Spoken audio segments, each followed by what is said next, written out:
салом бачаҳои азизу афсонадӯсти ман. ҳамаи шумоён сеҳат саломат мебошед. ман боварӣ дорам ки ҳамаи шумоён бачаҳои бо тартибу гапдаро мебошед.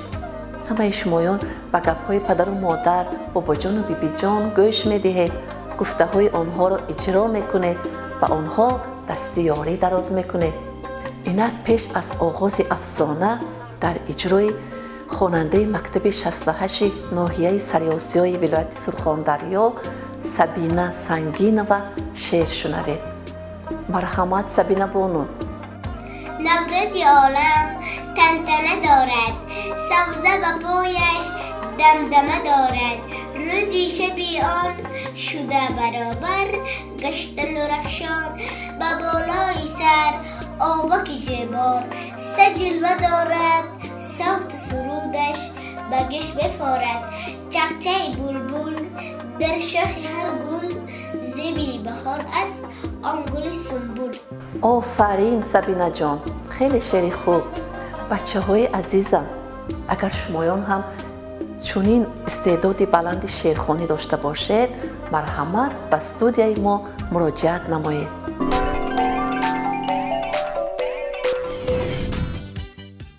ана акнун азизакони ман мегузарем ба нақли афсона. ман имрӯз барои шумоён афсонаи рӯбоғ, оҳу ва зоғро нақл карда медиҳам. буд набуд будгор буд, замин набуд шудгор буд.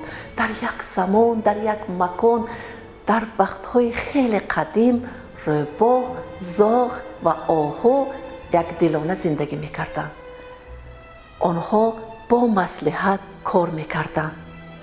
рӯзона рафта дар куҷо чӣ кор кардан дар кор, дар куҷо чӣ хел хӯроки бомазза ҳаст, ҳамаи инро медиданду сони ба хона омада маслиҳат мекарданд ва ҳама аз паи шикори худ мерафт.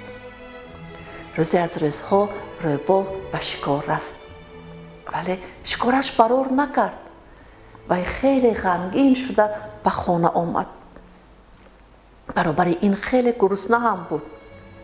рӯбоғ ҳар рӯз ба оҳу ҳасад мебурд, чунки барои оҳу ҳамеша хӯрок тайёр буд. оҳу аз ҷавзорҳо, аз алафи фаровони саҳроҳо ишкамашро сер мекарду мазза карда хоб мерафт.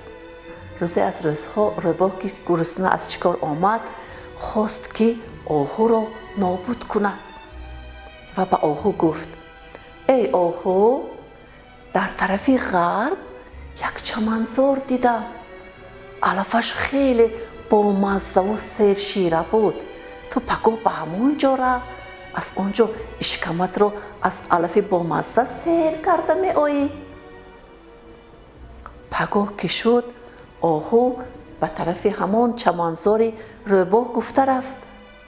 оҳу ҳоло ба алаф даҳан назада буд ки ба доми шикорчӣ афтод. рӯбоғ бошад хурсанд шуда инро дида ба хонааш омад. ҳамин ки бегоҳ шуд, зоғ ҳам ба хона баргашт ва дар интизори оҳу нишаст. бевақт шуд, аммо аз оҳу дарак набуд. зоғ хавотир шуд, лекин рӯбоғ беғамона мешишт. тоқати зоғ тоқ шуду ба рӯбоғ гуфт: қарр қарр, охир ин оҳуро аз куҷо меёбем? ӯ дар куҷо мегардад? наход ки ба доми шикорчӣ афтода бошад. ва ниҳоят рӯбоғ каме мулоим шуду гуфт: ман имрӯз оҳуро дар тарафи ғарб дар чаманзор дидам. вай ба доми шикорчӣ афтода буд. зоғ ва рӯбоғ ба кофтукоби оҳу рафтанд ва диданд ки вай ба доми саёд афтодааст. зоғ ба оҳу гуфт: қарр қарр, эй ҷӯра, хафа нашав, ман ҳозир туро халос мекунам. ман рафта ба мӯйсафеди шикорчӣ ресмонро гир шикорчӣ, оҳу ба дом афтод мегӯям. вақте ки мӯйсафед омада туро аз дом халос карданӣ мешавад, ту худатро ба мурда андоз.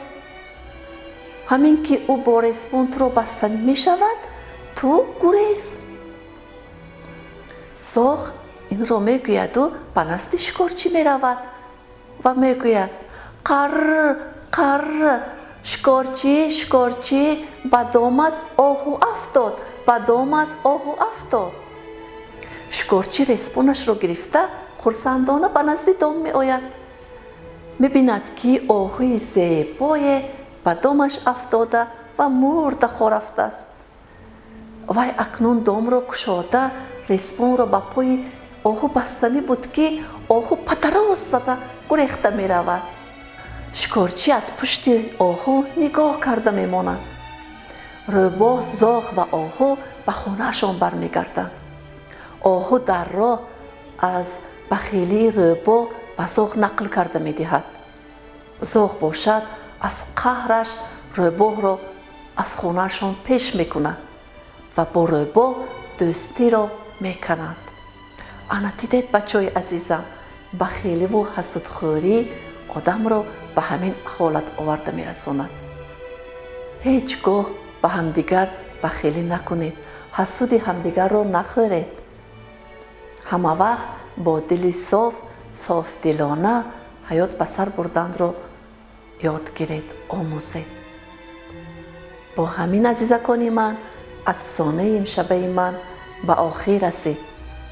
ба ҳамаи шумоён خوب شیرین آرزو میکنم و تا شامگاهان دیگر خیر میگویم.